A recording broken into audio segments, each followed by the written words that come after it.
Namaskar.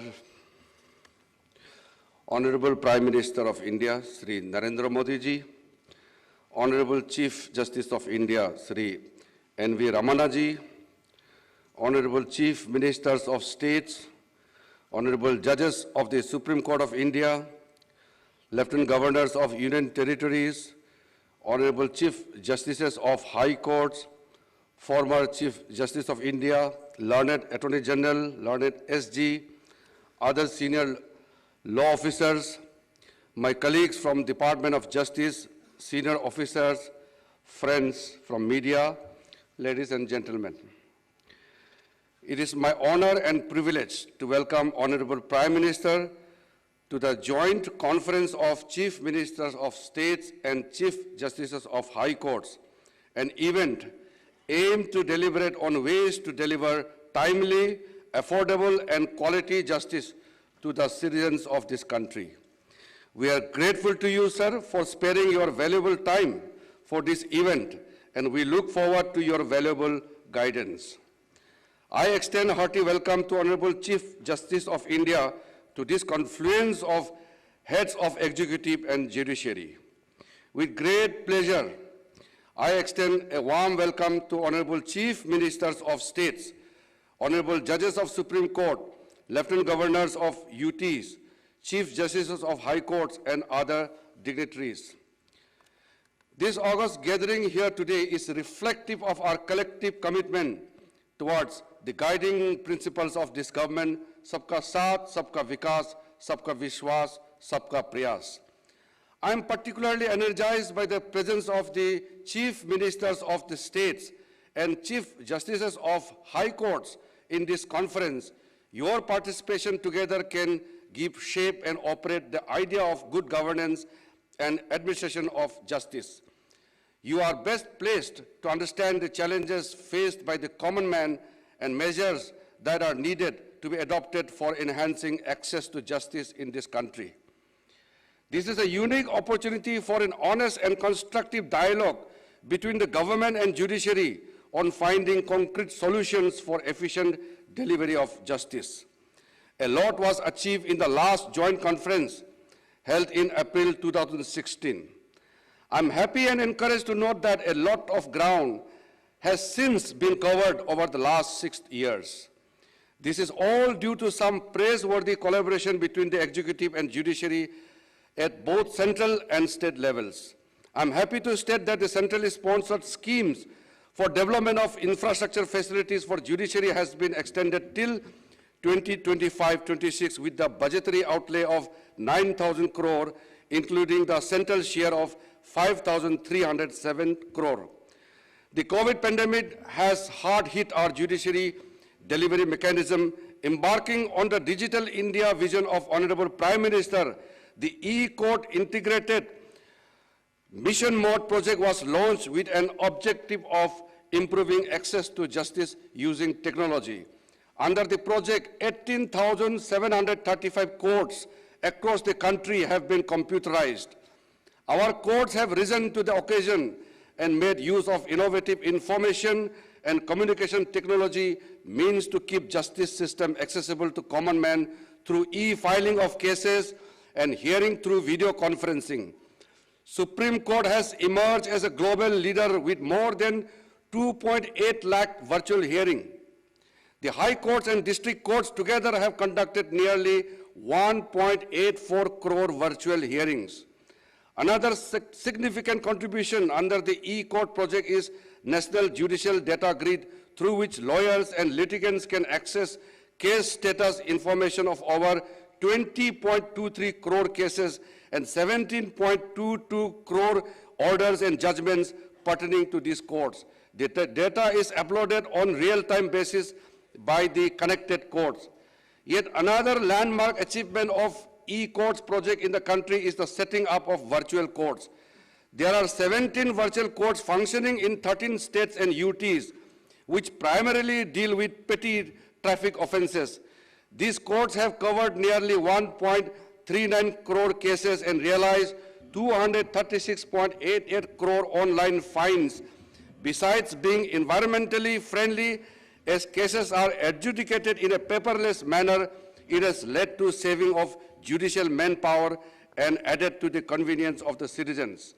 An array of legislative and policy reforms have been launched to strengthen the enforcing contracts regime under the ease of doing business initiative of the government.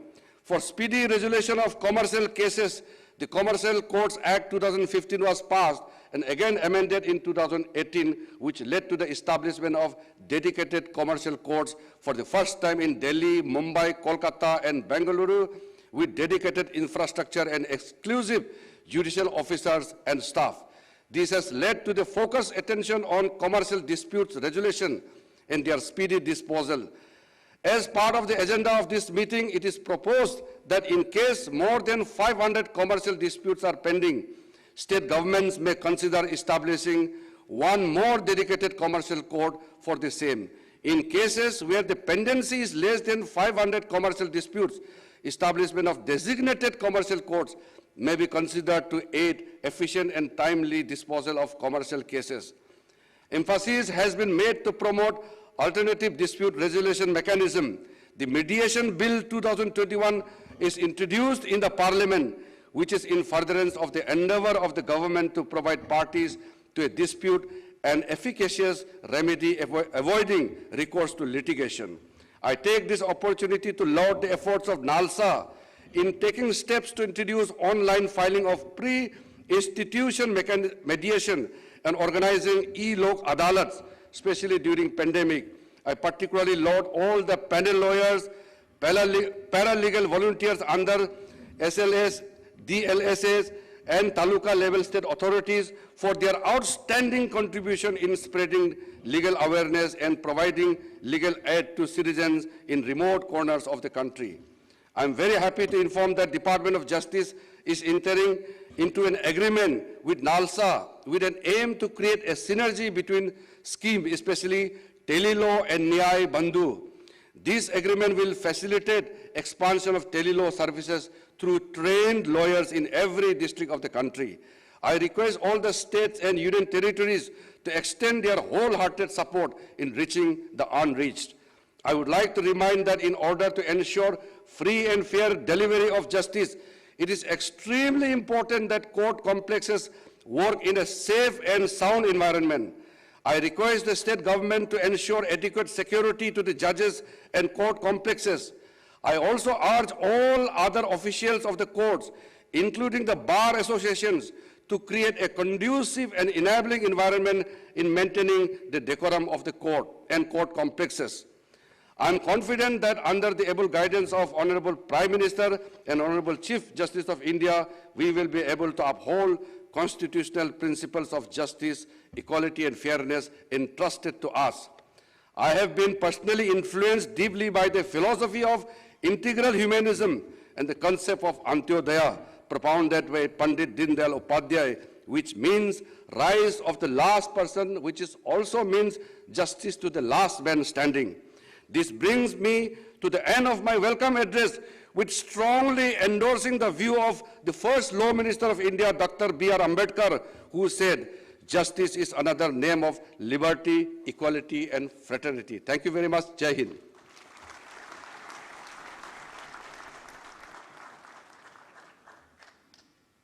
बहुत बहुत धन्यवाद माननीय आपका। और अब हमारा विनम्र आग्रह है honourable chief justice of India justice Shri N V. Ramana ji आपसे कि कृपया अपने विचार प्रस्तुत करें।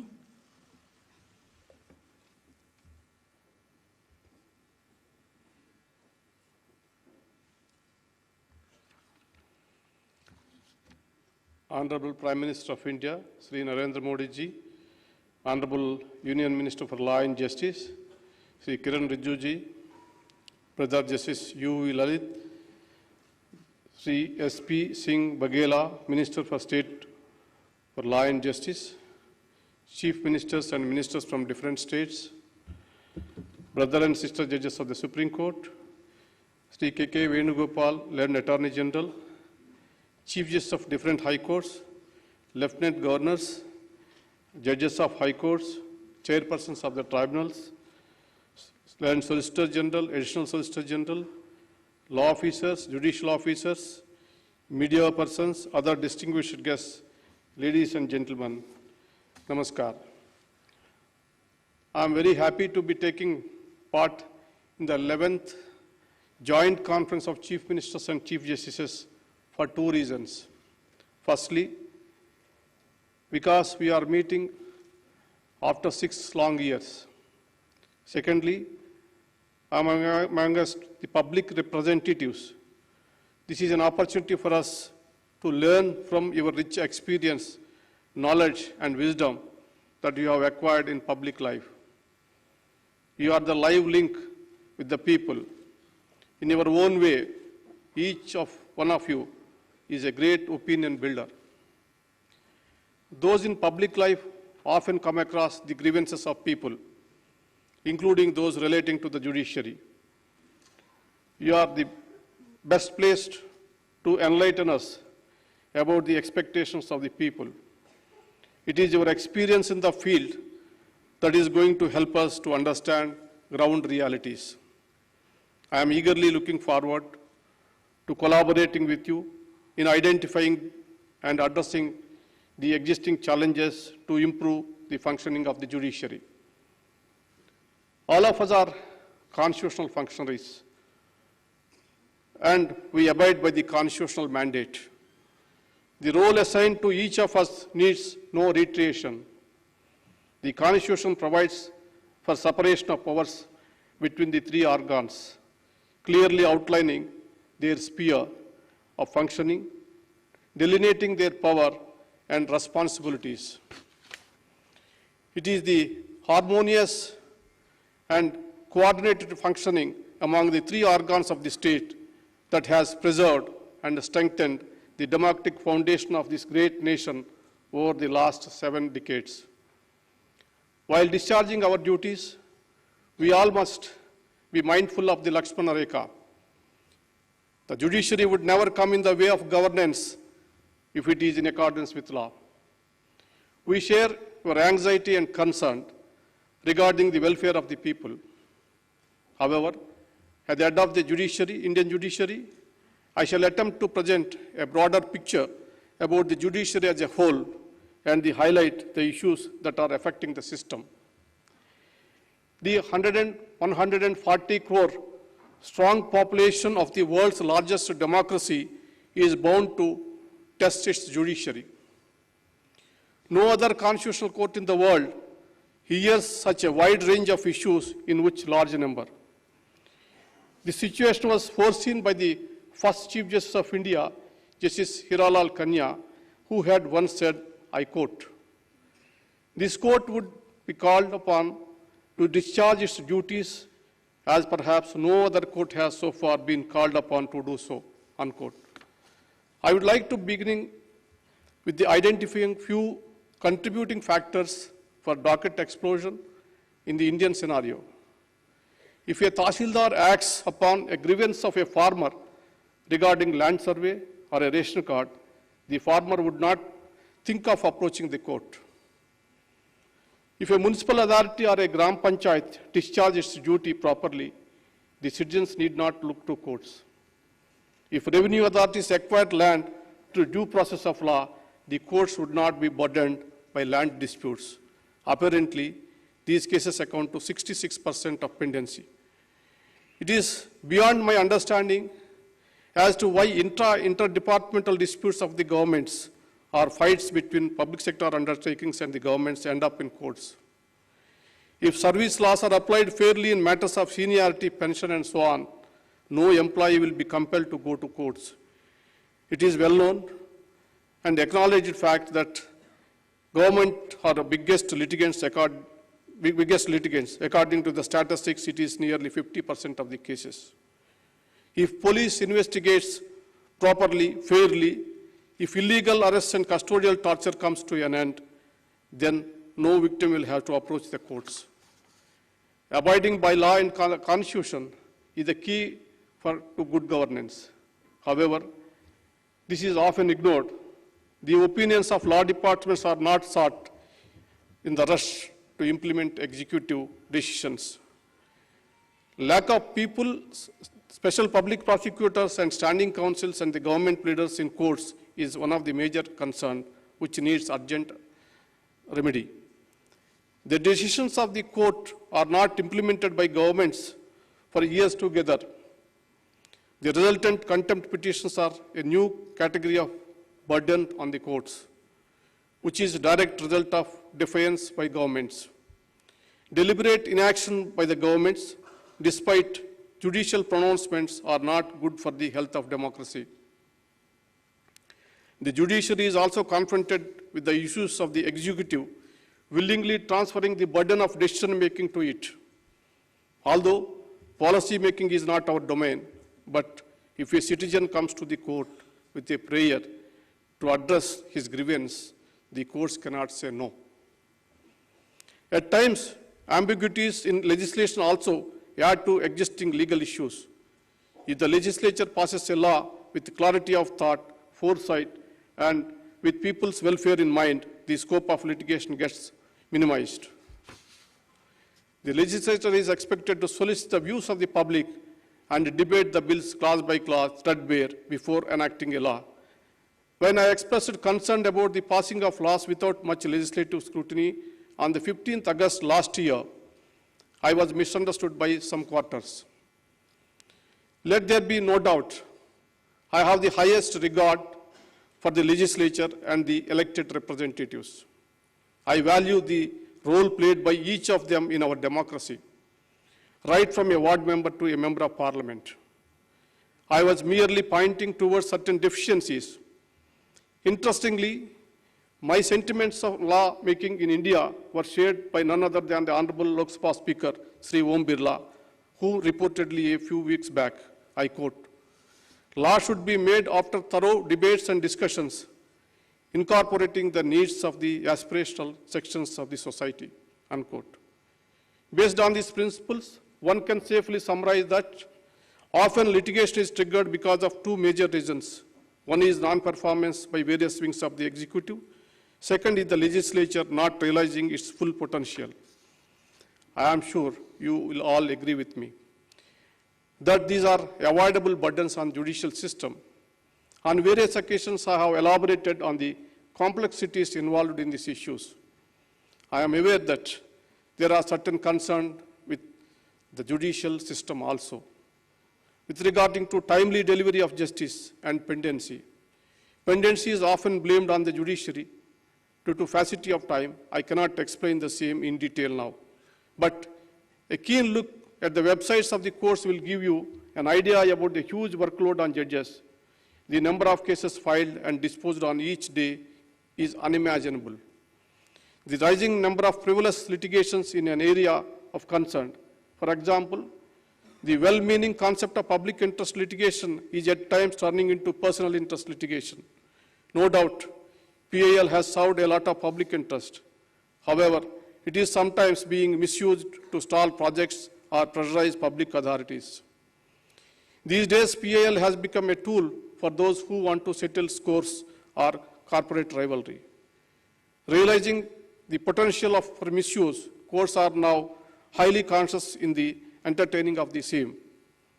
This conference is an occasion for us to introspect and contemplate solutions. I have been a strong proponent of Indianization of the justice delivery system. By Indianization, I mean increasing accessibility by molding the system to suit the needs and sensibilities of the Indian population. It is a multi-dimensional concept. It calls for inclusivity, providing access to justice, removal of language barriers, reforms in practice and procedure, development of infrastructure, filling up of vacancies, augmenting the strength of the judiciary, and so on. I am of the firm belief that judicial infrastructure, both in terms of personal and physical infrastructure, needs urgent attention. With the expanding economy and growth in population, the caseload is rising alarmingly. There is a severe gap between the existing infrastructure and the projected justice needs of the people. The environment of some courts, in some district courts, is such even lady advocates feel apprehensive about entering courtrooms, let alone female clients. Courts, being temples of justice, should be welcoming and carry the requisite dignity and aura. To standardize and improve judicial infrastructure, I have been focusing on the creation of a special purpose vehicles, namely National Judicial Infrastructure Authority and the State Judicial Infrastructure Authorities in the lines of NALSA and SALSA. Let me make it very clear, this is not about funds. I must acknowledge that the Union government has been making reasonably budgetary allocations through its centrally sponsored schemes for this purpose. The data since the inception of the scheme since 1993 to 94 suggests that allocated funds remain underutilized due to procedural difficulties.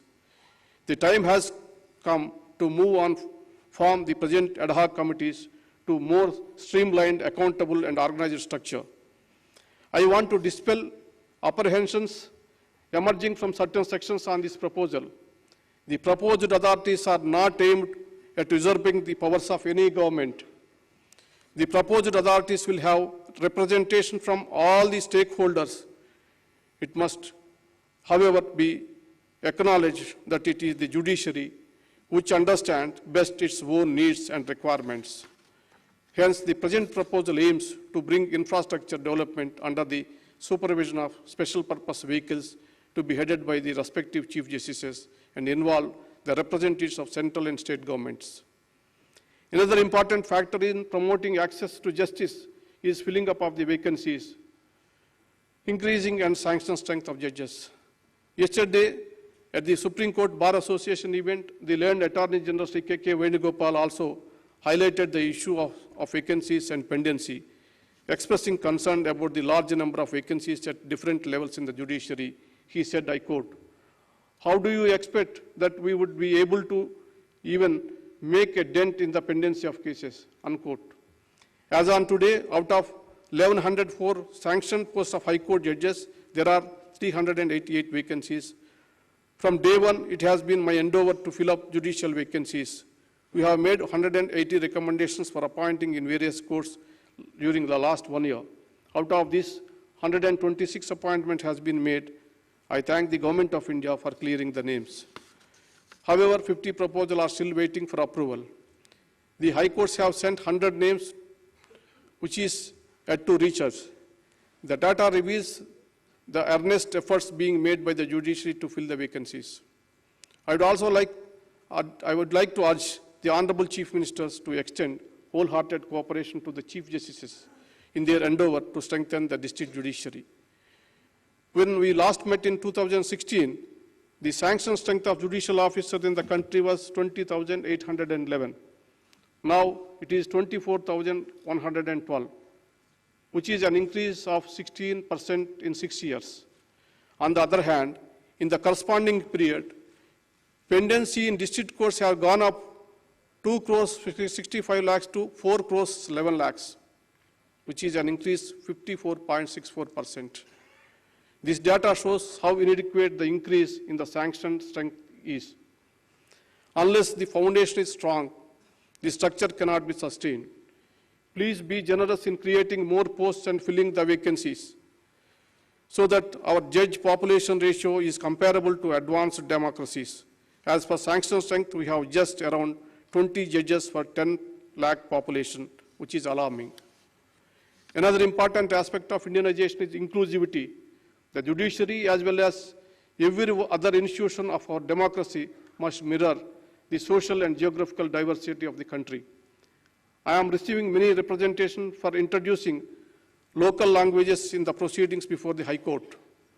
I think the time has come now to revisit the demand and take to its logical conclusion.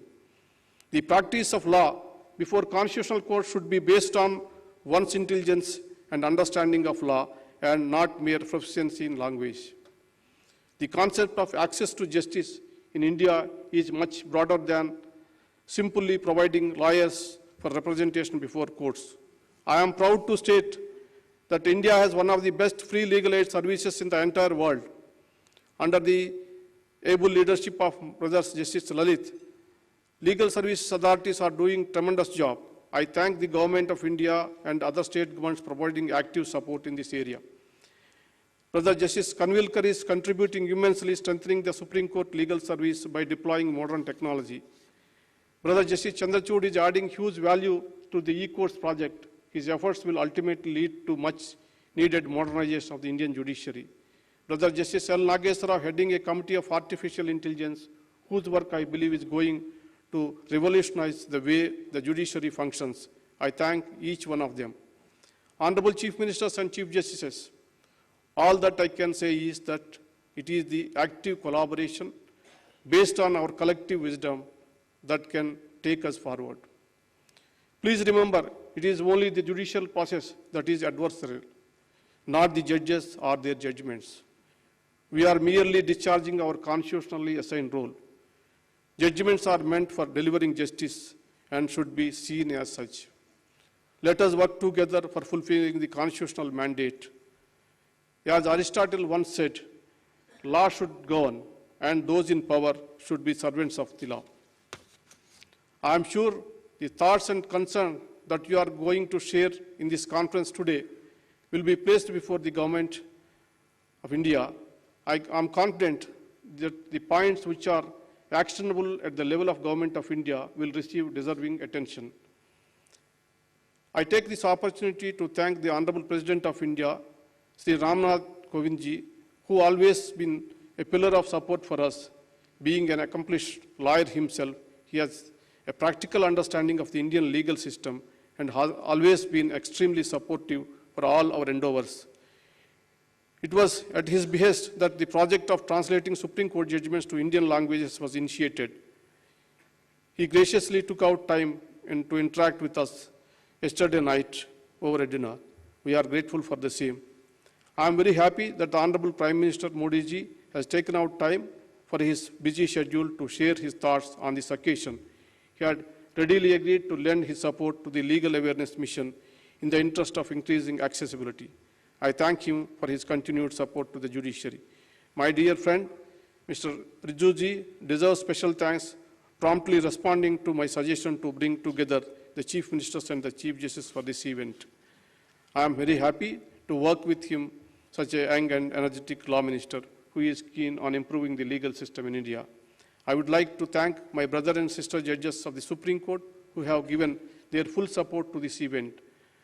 I would like to specially thank Justice Lalit, Justice Kanvilkar, who spared no efforts to make this event a grand success. My best wishes to all the Chief Ministers, Lieutenant Governors, and the Chief Justices who have gathered here.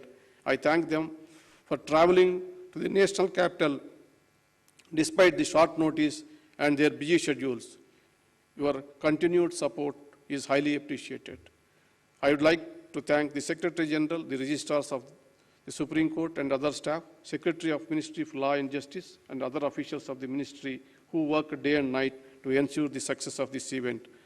I am sure all your efforts will bear fruit, and I wish the conference as a great success. I will be failing my duty if I do not recall the invaluable services rendered by all in the most tiring times of the pandemic to keep the flag of the judiciary flying high. I offer my sincere condolences to the families of those who left us during this period. Before I end, I would like to quote a few words of Mahatma Gandhi ji. I quote, "Man becomes great exactly in the degree in which he works for the welfare of his fellow men," unquote. It is in this spirit that we must strive to achieve the highest degree of greatness for our institutions. This is the befitting tribute that we can pay to our freedom fighters in these 75 years of the independence. Thank you very much for giving this opportunity.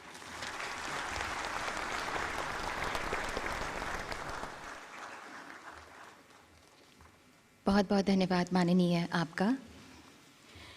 माननीय प्रधानमंत्री जी के गौरवशाली नेतृत्व में new India नागरिकों की आकांक्षाओं का भारत बना रहा है।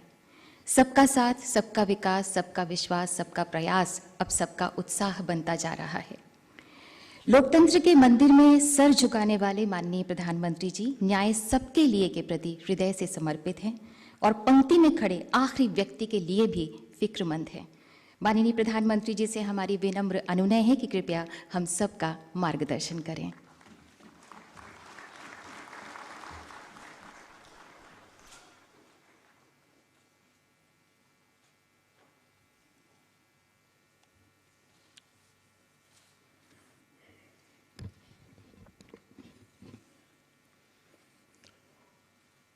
Honorable Chief Justice of India, Sri N.V. Ramana ji, Justice Sri U.U. Lilith जी, देश के कानून मंत्री श्री किरण रिजिजू जी, राज्य मंत्री प्रोफेसर S.P. सिंह बघेल जी, राज्यों के सभी आदरणीय मुख्यमंत्रीगण, lieutenant governors of UTs, honourable जजेस of the Supreme Court of India, chief justice of high courts, distinguished guests, उपस्थित अन्य सभी महानुभाव, देवी और सज्जनों,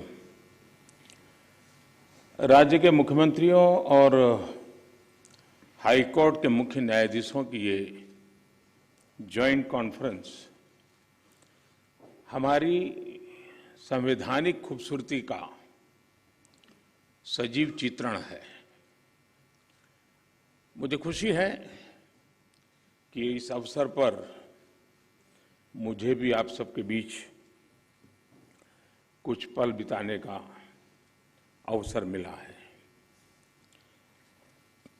हमारे देश में जहां एक और जुडिशरी की भूमिका संविधान संरक्षक की है, वहीं लेजिस्लेचर नागरिकों की आकांक्षाओं का प्रतिनिधित्व करता है। मुझे विश्वास है कि संविधान की इन दो धाराओं का ये संगम, ये संतुलन देश में प्रभावी और समयबद्ध न्याय व्यवस्था का रोडमैप तैयार करेगा। मैं आप सभी को इस आयोजन के लिए हृदय से शुभकामनाएं देता हूं। साथियों, मुख्यमंत्रियों और मुख्य न्यायाधीशों की ज्वाइंट कॉन्फ्रेंस पहले भी होती आई है और उनसे हमेशा देश के लिए कुछ न कुछ नए विचार भी निकले हैं। लेकिन ये इस बार ये जो आयोजन अपने आप में और भी ज्यादा खास है। आज ये कॉन्फ्रेंस एक ऐसे समय में हो रही है जब देश अपनी आजादी का अमृत महोत्सव मना रहा है। आजादी के इन 75 सालों ने जुडिशरी और एग्जीक्यूटिव दोनों के ही रोल्स और रिस्पॉन्सिबिलिटीज को निरंतर स्पष्ट किया है। जहां जब भी जरूरी हुआ, देश को दिशा देने के लिए ये रिलेशन लगातार इवॉल्व हुआ है। आज आजादी के अमृत महोत्सव में जब देश नए अमृत संकल्प ले रहा है, नए सपने देख रहा है, तो हमें भी भविष्य की तरफ देखना होगा। 2047 में जब देश अपनी आजादी के 100 साल पूरे करेगा, तब हम देश में कैसी न्याय व्यवस्था देखना चाहेंगे। हम किस तरह अपने जुडिशियल सिस्टम को इतना समर्थ बनाएं कि वो 2047 के भारत की आकांक्षाओं को पूरा कर सके, उन पर खरा उतर सके। ये प्रश्न आज हमारी प्राथमिकता होना चाहिए। अमृत काल में हमारा विजन एक ऐसी न्याय व्यवस्था का होना चाहिए जिसमें न्याय सुलभ हो, न्याय त्वरित हो और न्याय सबके लिए हो। साथियों, देश में न्याय की देरी को कम करने के लिए सरकार अपने स्तर से हर संभव प्रयास कर रही है। हम जुडिशियल स्ट्रेंथ को बढ़ाने के लिए प्रयास कर रहे हैं। जुडिशियल इंफ्रास्ट्रक्चर को बेहतर करने की कोशिश चल रही है। केस मैनेजमेंट के लिए आईसीटी के इस्तेमाल की शुरुआत भी की गई है। सबऑर्डिनेट कोर्ट्स और डिस्ट्रिक्ट कोर्ट से लेकर हाई कोर्ट तक वैकेंसीज को भरने के लिए भी प्रयास हो रहे हैं। साथ ही जुडिशियल इंफ्रास्ट्रक्चर को मजबूत करने के लिए भी देश में व्यापक काम हो रहा है। इसमें राज्यों की भी बहुत बड़ी भूमिका है। साथियों, आज पूरी दुनिया में नागरिकों के अधिकार के लिए, उनके सशक्तिकरण के लिए टेक्नोलॉजी एक इंपॉर्टेंट टूल बन चुकी है। हमारे जुडिशियल सिस्टम में भी टेक्नोलॉजी की संभावनाओं से आप सब परिचित हैं। हमारे ऑनरेबल जजेस समय समय पर इस विमर्श को आगे भी बढ़ाते रहे हैं। भारत सरकार भी जुडिशियल सिस्टम में टेक्नोलॉजी की संभावनाओं को डिजिटल इंडिया मिशन का एक जरूरी हिस्सा मानती है। उदाहरण के तौर पर ई कोर्ट्स प्रोजेक्ट को आज मिशन मोड में इंप्लीमेंट किया जा रहा है। सुप्रीम कोर्ट ई कमेटी के मार्गदर्शन में जुडिशियल सिस्टम में टेक्नोलॉजी इंटीग्रेशन और डिजिटाइजेशन का काम तेजी से आगे बढ़ रहा है। मैं यहां उपस्थित सभी मुख्यमंत्रियों और हाईकोर्ट के सभी चीफ जस्टिस से भी आग्रह करूंगा कि इस अभियान को विशेष महत्व दें, इसे आगे बढ़ाएं। डिजिटल इंडिया के साथ जुडिशरी का ये इंटीग्रेशन आज देश के सामान्य मानवी की अपेक्षा भी बन गई है।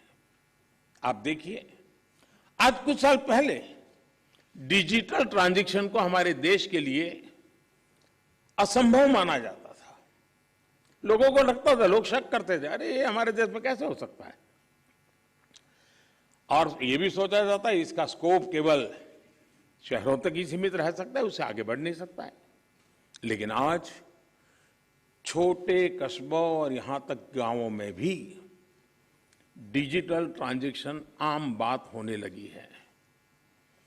ये पूरे विश्व में पिछले साल जितने डिजिटल ट्रांजैक्शन हुए उसमें से 40% डिजिटल ट्रांजैक्शन भारत में हुए हैं।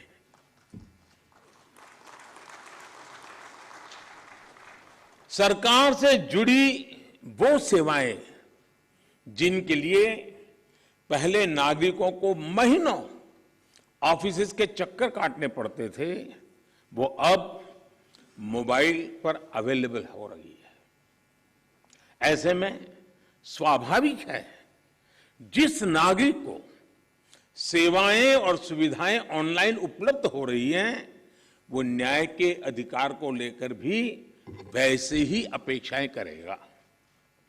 साथियों, आज जब हम टेक्नोलॉजी और फ्यूचरिस्टिक अप्रोच की बात कर रहे हैं तो इसका एक important aspect tech friendly human resources भी है। टेक्नोलॉजी आज युवाओं के जीवन का स्वाभाविक हिस्सा है। यह हमें सुनिश्चित करना है कि युवाओं की एक्सपर्टाइज, उनकी प्रोफेशनल स्ट्रेंथ कैसे बने। आजकल कई देशों में लॉ यूनिवर्सिटीज में blockchains, electronic discovery, cyber security, robotics, artificial intelligence और बायो एथिक्स जैसे विषय पढ़ाए जा रहे हैं। हमारे देश में भी legal education in international standard के मुताबिक हो, यह हम सबकी जिम्मेदारी है। इसके लिए हमें मिलकर प्रयास करने होंगे। साथियों, हमारे शास्त्रों में कहा गया है न्यायमूलम सुराज्यम स्यात्, अर्थात किसी भी देश में सुराज का आधार न्याय होता है। इसलिए न्याय जनता से जुड़ा होना चाहिए, जनता की भाषा में होना चाहिए। जब तक न्याय के आधार को सामान्य मानवी नहीं समझता, उसके लिए न्याय और राजकीय आदेश में बहुत फर्क नहीं होता है। मैं इन दिनों सरकार में एक विषय पे थोड़ा दिमाग खपा रहा हूं। दुनिया के कई देश ऐसे हैं कि जहां कानून बनाते हैं तो एक तो लीगल टर्मिनोलॉजी में कानून होता है, लेकिन उसके साथ एक और कानून का रूप भी रखा जाता है जो लोक भाषा में होता है, सामान्य मानवी की भाषा में होता है, और दोनों मान्य होते हैं। और उसके कारण सामान्य मानवी को कानूनी चीजों को समझने में न्याय के दरवाजे खटखटाने की जरूरत नहीं पड़ती है। हम कोशिश कर रहे हैं कि आने वाले दिनों में हमारे ये देश में भी कानून एक पूरी तरह लीगल टर्मिनोलॉजी हो, लेकिन साथ साथ वही बात सामान्य व्यक्ति की समझ में आए उस भाषा में, और वो भी दोनों एक साथ असेंबली में या पार्लियामेंट में पारित हो, ताकि आगे चल करके सामान्य मानवी उसके आधार पर अपनी बात रख सकता है। दुनिया के कई देशों में ये परंपरा है। अभी मैंने एक टोली बनाई है, वो उसका अध्ययन कर रही है। साथियों, हमारे देश में आज भी हाई कोर्ट्स और सुप्रीम कोर्ट की सारी कार्यवाही इंग्लिश में होती है, और मुझे अच्छा लगा सीजेआई ने स्वयं ने इस विषय को स्पर्श किया। तो कल अखबारों को पॉजिटिव खबर का अवसर तो मिलेगा अगर उठा ले तो।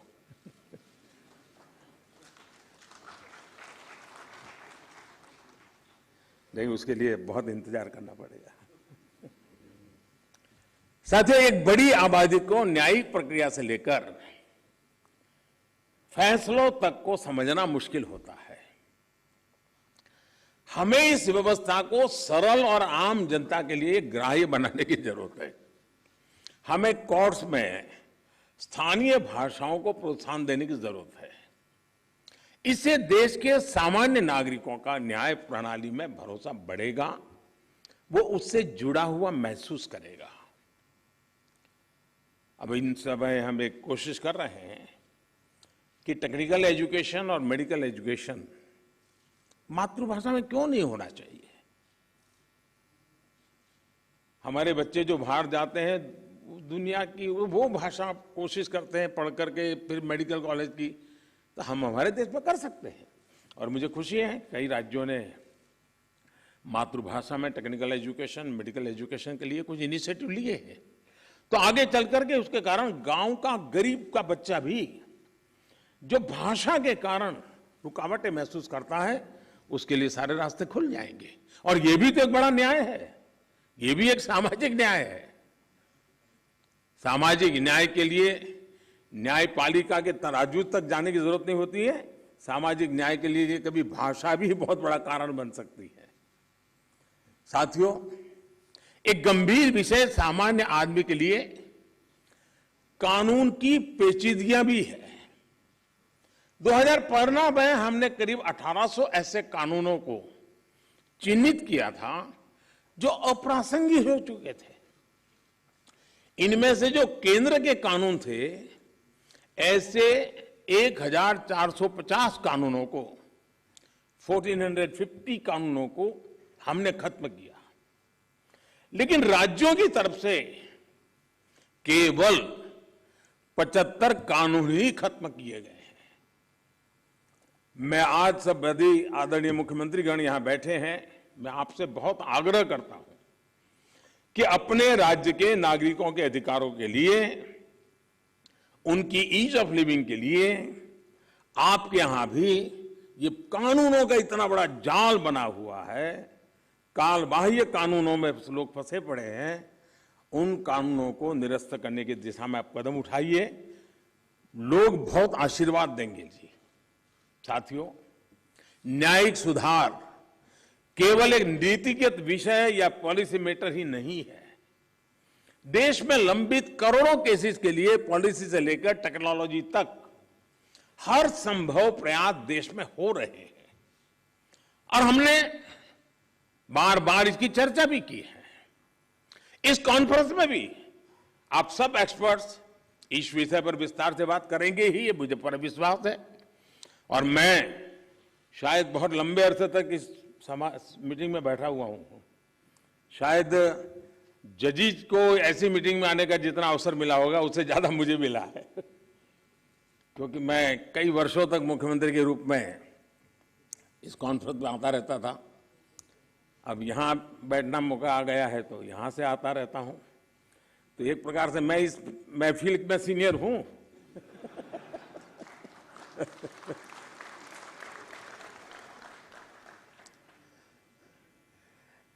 साथियों, इस विषय में जब मैं बात कर रहा था तो मैं मानता हूं कि इन सारे कामों में मानवीय संवेदनाएं जुड़ी हुई है। मानवीय संवेदनाओं को भी हमें केंद्र में रखना ही होगा। आज देश में करीब 3.5 लाख प्रिजनर्स ऐसे हैं जो अंडर ट्रायल है और जेल में है। इनमें से अधिकांश लोग गरीब या सामान्य परिवारों से। हर जिले में डिस्ट्रिक्ट जज की अध्यक्षता में एक कमेटी होती है ताकि इन केसेस की समीक्षा हो सके, जहां संभव हो बेल पर उन्हें रिहा किया जा सके।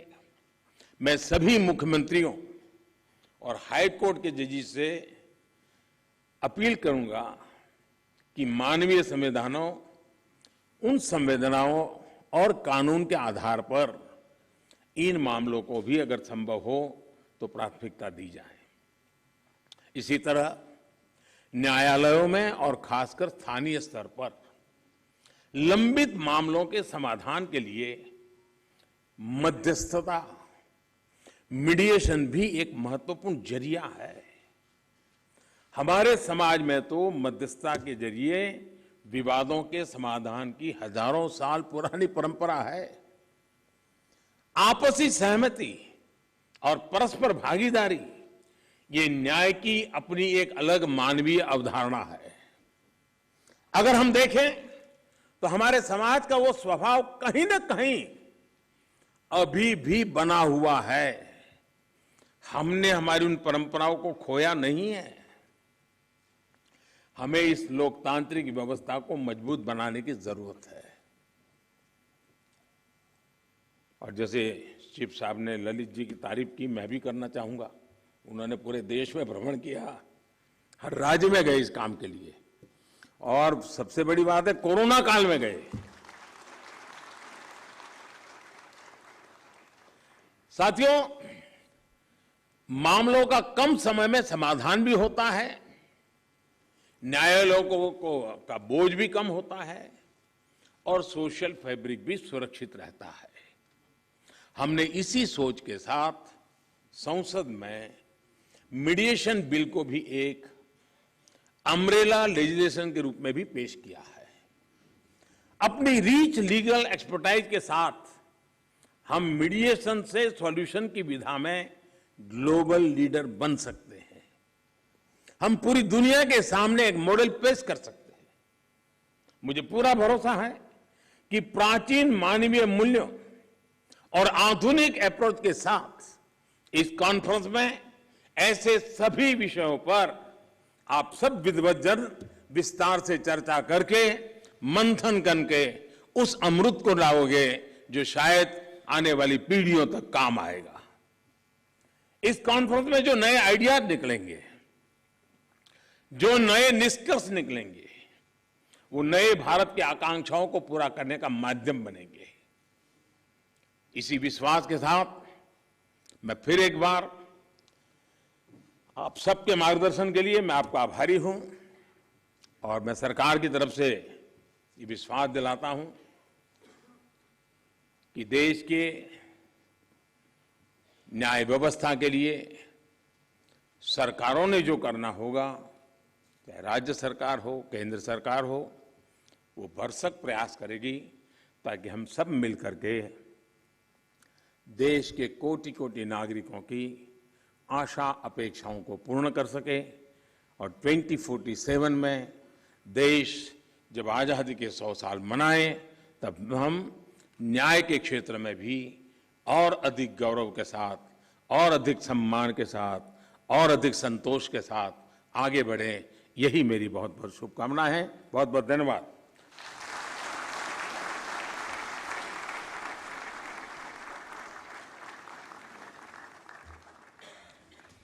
कोटिशः धन्यवाद माननीय प्रधानमंत्री जी, आपकी प्रेरणा के लिए। और अब हमारा अनुरोध है माननीय केंद्रीय विधि एवं न्याय राज्य मंत्री प्रोफेसर SP सिंह बघेल जी से कि कृपया आभार प्रकट करें।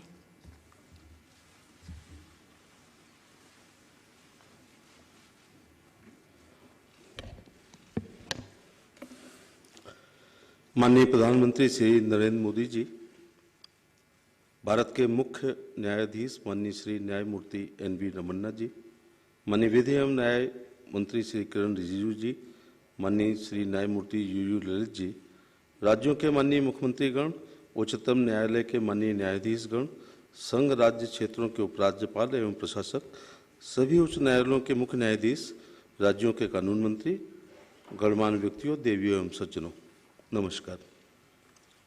उद्घाटन सत्र के समापन पर धन्यवाद प्रस्तुत करते हुए मुझे अत्यधिक हर्ष का अनुभव हो रहा है।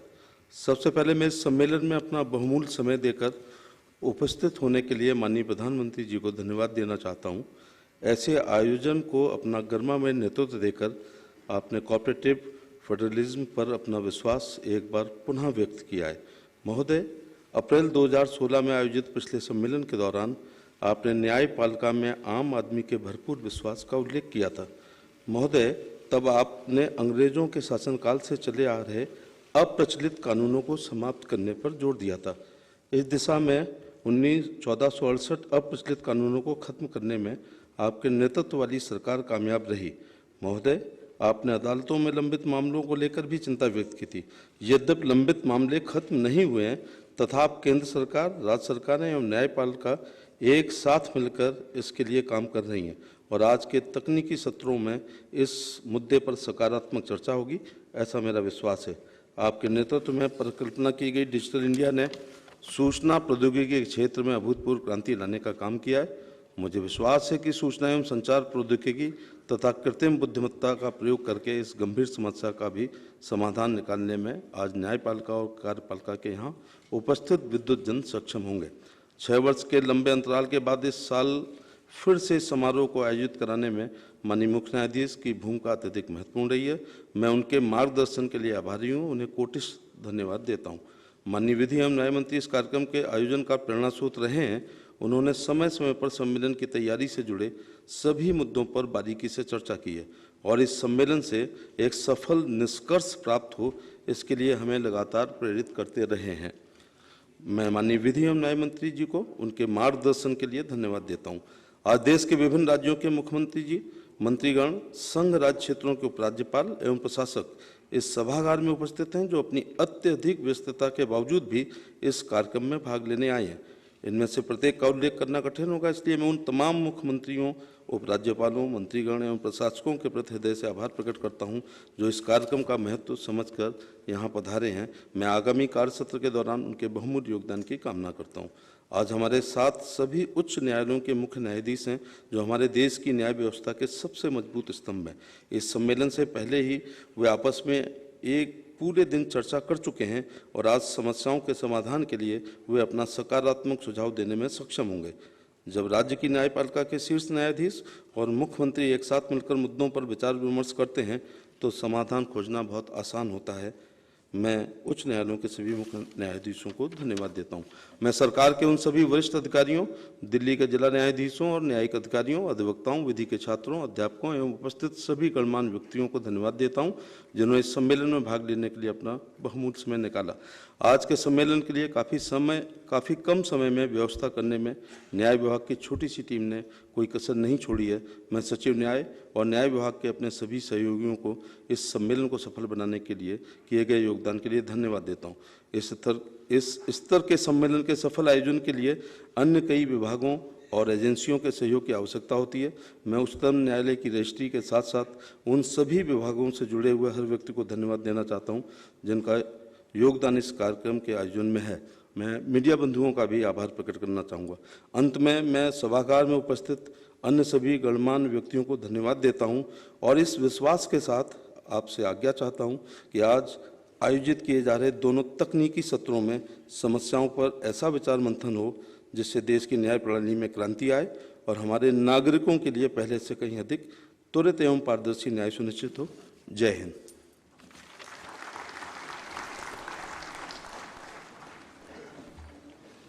धन्यवाद माननीय राज्य मंत्री जी। बहुत बहुत धन्यवाद माननीय प्रधानमंत्री जी। हम आपके हृदय से आभारी हैं आपकी गरिमामय उपस्थिति के लिए। मंचासीन सभी गणमान्य सम्माननीय महानुभावों का भी हृदय से आभार। आप लोगों से निवेदन है कुछ देर अपने ही स्थान